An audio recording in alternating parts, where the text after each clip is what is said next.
that, we turn to MSNBC contributor Steve Schmidt. Knowing politics inside and out, he's worked on campaigns and the Bush White House. Good to have you back, sir. Good to be with you, Ari. Let's start right here, given your history and your work with regard to leadership in government. What does it mean to you when the president moves to change these rules again when the virus actually hits the West Wing and they still don't apply to certain people at the top? Well, he's shown a terrible example to the country. One of the most important qualities of leadership in a moment of crisis like this is the ability to talk honestly, directly, clearly, so people understand what is the situation. So right now, the country in many ways is opening back up, but it's not opening back up because the coronavirus, COVID-19, is diminishing, because there's less cases or there's less death. It's opening up because Donald Trump thinks it's politically expedient for it to be opened back up and to get the economy moving. And no doubt, there are millions of Americans who need to get back to work, who want to get out of their houses. But this has nothing to do with the public health advice that the president has consistently ignored since the beginning of this event. So it's just one more example in Donald Trump's profound mismanagement, his ineptitude and incompetence, responding to what is an epic crisis in the history of the United States. And what will always be true, Ari, is this. This didn't have to happen.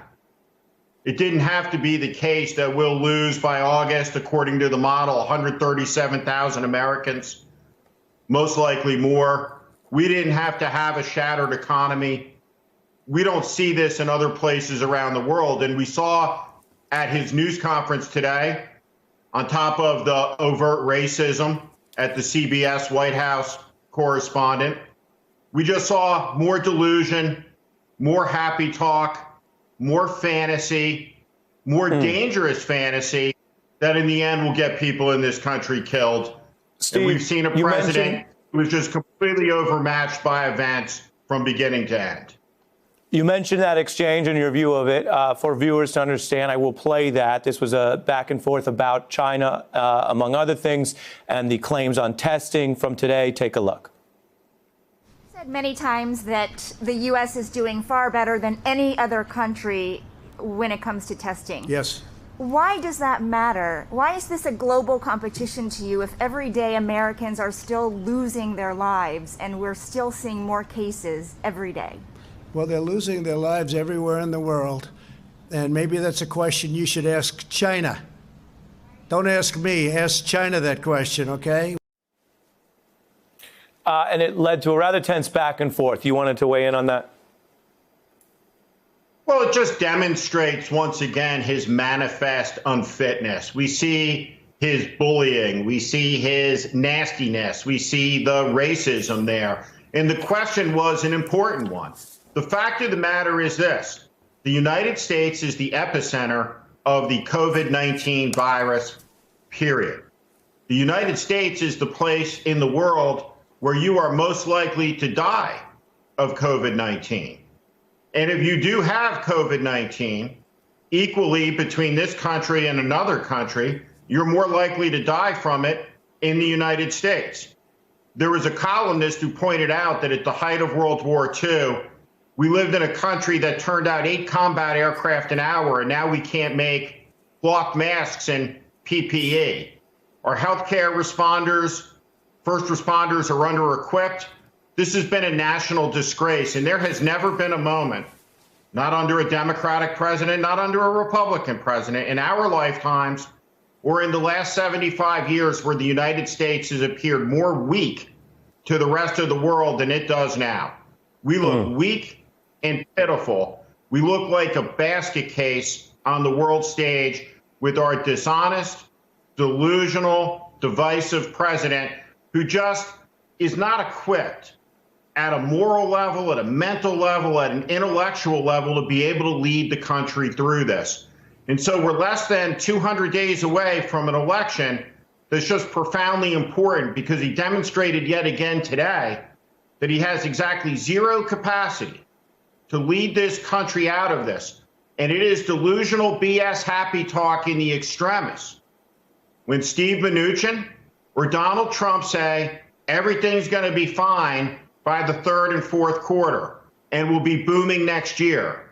We're going to see unemployment rates in the United States north of 20%, maybe as high as 30%. We'll see all the societal pathologies that accompany that. We're likely to see political instability. We have millions of people who can't feed their families. We're facing an economic catastrophe in this country. The programs that were passed are not working for the people, right? The small businessmen and women, the people that need the help. And we'll find out how everybody gamed the system and how corrupt it all was when we see who got the money. But for now, at every conceivable level, we have a president that has failed in his duty. He's failed the country. He's failed to protect the country. And the man who said he would make America great again has made America poorer, has divided the country, and his legacy will be one of mass suffering and death that didn't have to occur in the economic collapse that followed that. You lay it out there really vividly, Steve. Before I lose you, I wanted you to weigh in on something that I told viewers earlier tonight is rare. You know it, and I know it as students of this. Barack Obama leaves a wide lane for Donald Trump. He just doesn't see it as his role as the predecessor president to weigh in on everything, even though we know where they disagree. But take a listen to this. It would have been bad even with the best of governments. It has been an absolute chaotic disaster when that mindset of what's in it for me and to heck with everybody else, when that mindset is operationalized in our government. That is new leaked audio to Yahoo News from a call the president was on. I just have about 30 seconds, Steve, but your reaction to that rare rebuke spilling into public by former President Obama. Well, I think he was generous, if anything, in his comments. Look, the disaster of the response is hard to articulate. It's an epic disaster that Donald Trump has brought to this country. It's one of the great crises in the history of the country. And the truth of the matter is this: if Barack Obama was the president of the United States, this would not have happened. We would have had competent professional people. We would have done what we needed to do early. What would have happened is what happened during the Ebola crisis. We would have had someone like Ron Klain in charge of it, not the confederacy of dunces that we see running around the West Wing. We waited for months.